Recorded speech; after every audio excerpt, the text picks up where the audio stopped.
gun violence epidemic. There were 309 homicides in 2018 alone. There are also systemic issues there like poverty and drugs. Another struggle, the relationship between the police and the community. After years of abusing power, excessive force, violating people's constitutional rights, the police were forced to make major changes as a part of a federal consent decree. But now, 75% of the police officers say they feel restricted by the order and can't do their job. And guess what? Many of the residents still don't trust the police. So I wanted to talk to the people there about all this. I got back in my van, yes, van in a van, and I went to Baltimore to find out what's going on. Take a look.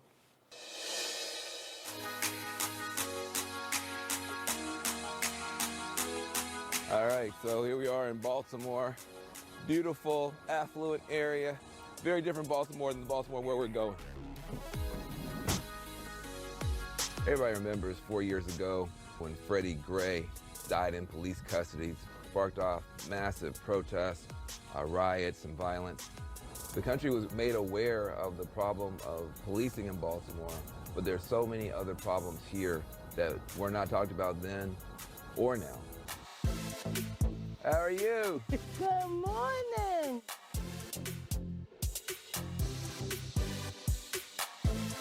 Hey, how you doing? All right. Hi. Welcome, welcome, welcome.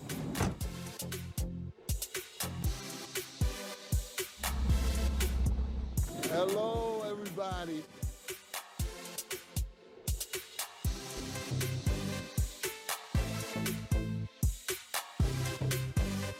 So why did we pick you up on that corner? On that corner just across the street, when I was a kid, I was walking to school, and a guy walks up to me. The guy robbed me at gunpoint. On that same playground when I was a kid, some guys tried to rob us for our kites.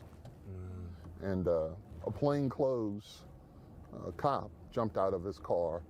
The guys ran away, and then he put us in his police car and took us home. Didn't you used to run around that same neighborhood? Yeah, it was just funny when we picked him up. I haven't been around there in a while. Like when I was my late teens, early teens, I was hustling around there. When you say hustle, what do you mean hustle? Hustle. I was selling drugs. Weed, crack, anything that I can get my hands on, me and my friends would sell. But like both of my best friends that hung around there were murdered, so I just stopped going around there, and that's what kind of prompted me to change my life. So you want to go into a lot of funerals? Yeah, a lot of funerals. My friend was killed last Sunday. Another friend was murdered in February. I lost 6 last year. Like I'm 30 now. I stopped counting after 20. So like you're hearing Devin say he just stopped going in the neighborhood where his people got killed, because you can feel the darkness in the space where murder has happened. And so people do that all around the city, avoiding spaces where they know somebody got killed. And we just think Baltimore deserves more than to have these black holes all over the city.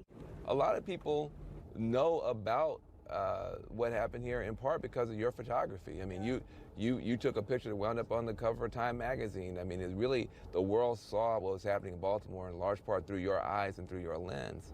So 4 years later, is it better or is it worse?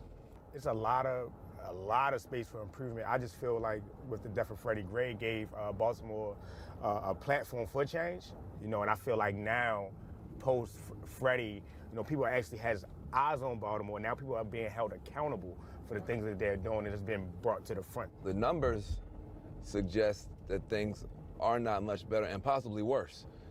You had 300 plus murders. Yes, sir. I mean, to be frank, we're talking about black people. That's who's suffering here.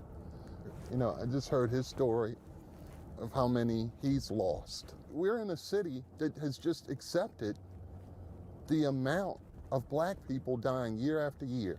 And we pump money into, and here we go with this consent decree. What's wrong with the consent decree? Some of the consent decree is fine. I'm talking about the parts that impact police dealing with the issues that they know can cause violence in Baltimore. Let's pretend that I pulled up on the corner and somebody is standing there, and I know that they're out there hustling. So I'm going to say to you, my man, please, let me get the corner. All right, and he can move. The foul way The wrong way is to jump out on them, cuff them, and call for a wagon. So I do understand some of that, but we still need to give the police enough room to do their job. And the data shows, specifically in Baltimore, there's specific corners, communities, blocks, where the odds of someone dying are very high. I've been on rough rides. I've had police hop out on me. I've had police officers put drugs on me just because they didn't like me. The thing is, I find is like a lot of these police officers don't have respect for the community. You got police officers that live like in York, PA, they don't even live in the city, drive down here and they look at it and digest these stigmas, and you can see it in the way they react to the youth and other people in the community. And the thing is like people are starving. So when you see people hustling and stuff like that, a lot of these guys, that's they have to provide. You can't protect something or police something you don't understand. How do you see it? I mean, obviously it's not easy to be a police officer either. No, it's not easy. And right now, if we look at the homicide numbers, the shooting numbers, the robbery numbers, that's not the police that are producing those type of statistics. What we don't say enough in that conversation, though, is when you take the homicide map and you lay over it the map where all the liquor stores are, it's the same map. If you lay the map over top of it where there's either joblessness or people are underemployed, it's the same map. Where all the blight is in the city, it's the same maps. And so it's not like people are innately violent. To me, even the question of asking, well, what's happening in Baltimore, that question is based in oppression, because it's ignoring the fact that we're sitting in the middle of a violent system of oppression that creates all of this disparity, all of this hopelessness. And Dr. King even said, if you do to a people what has been done to black and brown people in America, you're going to get the same results from any group of people. You're right. It's the same map, and it's been the same map for decades. The same dope spots, and we are on a multi-million-dollar dope strip right now. Yeah. Okay, and there's going to be violence to control this strip, and the police have to do something about it. And if the police need to play fair with the public, not put drugs on them, don't mistreat them, respect them, but they got a job to do. Because we can't get them back once they're gone. There's this opioid epidemic that is usually talked about in the white rural areas, but there were almost 700 people who died of opioid overdoses here in Baltimore. It always been here, Opiates always been here, But it wasn't called an epidemic because it was only happening to black spaces. I was popping Percocets because I broke my hand and found myself selling them. Then I found myself popping them more and getting some of my friends addicted. You can't just kick that stuff. The difference is when you get on that stuff, you realize that you really hooked and they can't get help. So you got to think about it. You see somebody get shot, or whatever the case may be, you turn to something. You might start off with weed and graduate to something else because you're dealing with post-traumatic stress. How'd you get off? God, the universe, my family, I've been through so much. My family always there, and that's the difference between me and a lot of my peers. I have a strong family. That kind of pain and trauma, you only have two choices. It's either gonna swallow you up whole, or you gotta use it to keep pushing you forward in some kind of way. For me, it's about making sure that murder does not have the last say, right? That love has to have the last say.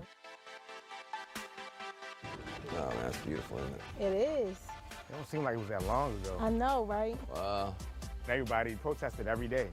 You think about his face and his image, it's a part of history now. I mean, absolutely. you really cannot tell the history of America now without saying the name Freddie Gray.